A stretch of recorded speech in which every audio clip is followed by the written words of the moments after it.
Haleluya, haleluya, haleluya. Shalom sahabat terang firman yang diberkati oleh Tuhan.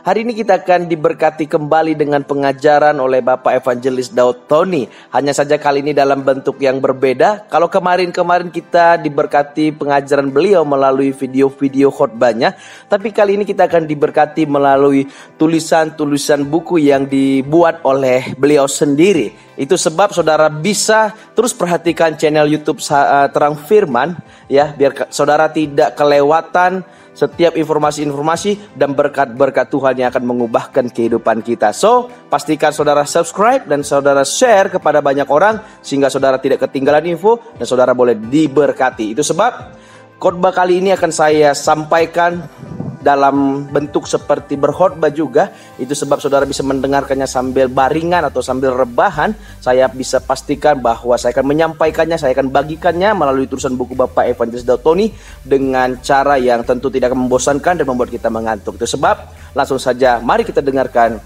pengajaran oleh Bapak Evangelis Daud Tony dalam tulisan buku beliau. Tuhan Yesus memberkati. Haleluya.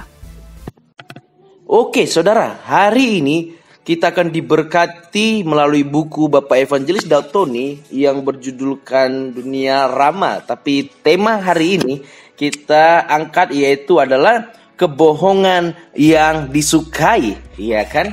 Hari ini kita akan belajar tentang kebohongan yang disukai. Dalam Alkitab Yesaya 44 ayat 24 sampai 25 berkata, "Beginilah firman Tuhan penebusmu, yang membentuk engkau sejak dari kandungan. Akulah Tuhan yang menjadikan segala sesuatu, yang seorang diri membentangkan langit, yang menghamparkan bumi. Siapakah yang mendampingi aku? Akulah yang meniadakan tanda peramal pembohong dan mempermain-mainkan tukang-tukang tenung, yang membuat orang-orang bijaksana mundur ke belakang dan membalikkan pengetahuan mereka menjadi kebodohan." Kali ini kita akan khusus mengupas rahasia di balik ramalan-ramalan. Apalagi saya melihat saat ini banyak orang dibingungkan tentang ramalan-ramalan.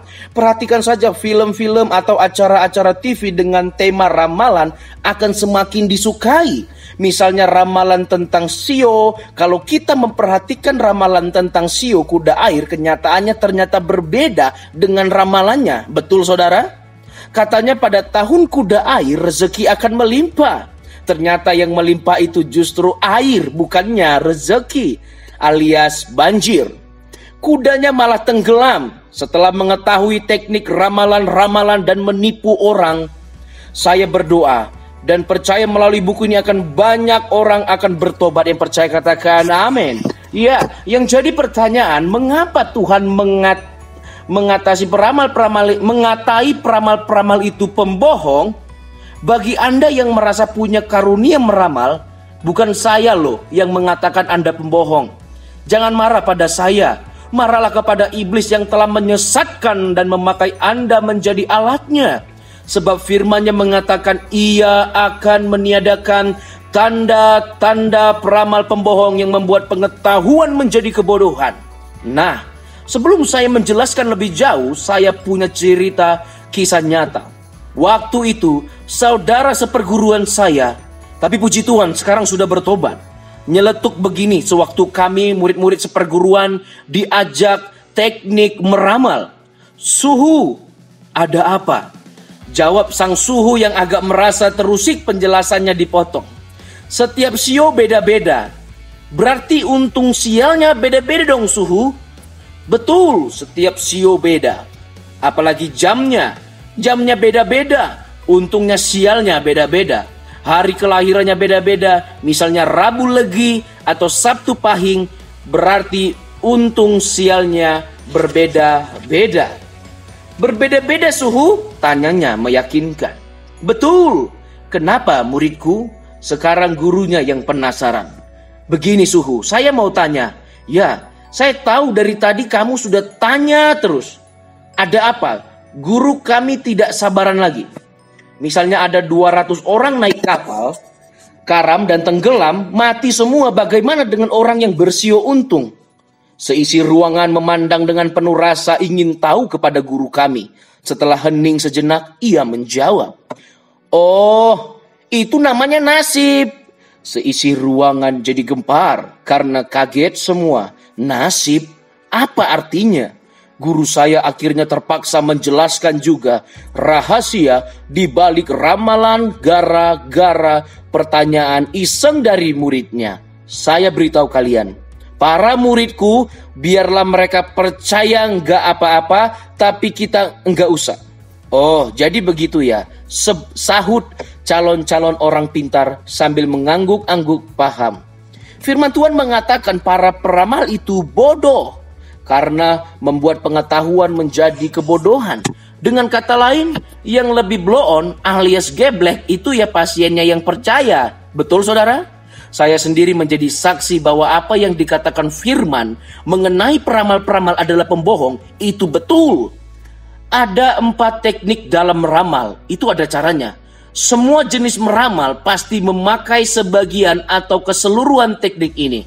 Saya belum melihat ada teknik baru dalam meramal. Meskipun sekarang orang meramal lewat macam-macam cara, bahkan bisa lewat komputer, SMS, atau mesin otomatis seperti SIM mulut jujur, dukun sekarang juga mengikuti mode biar laku.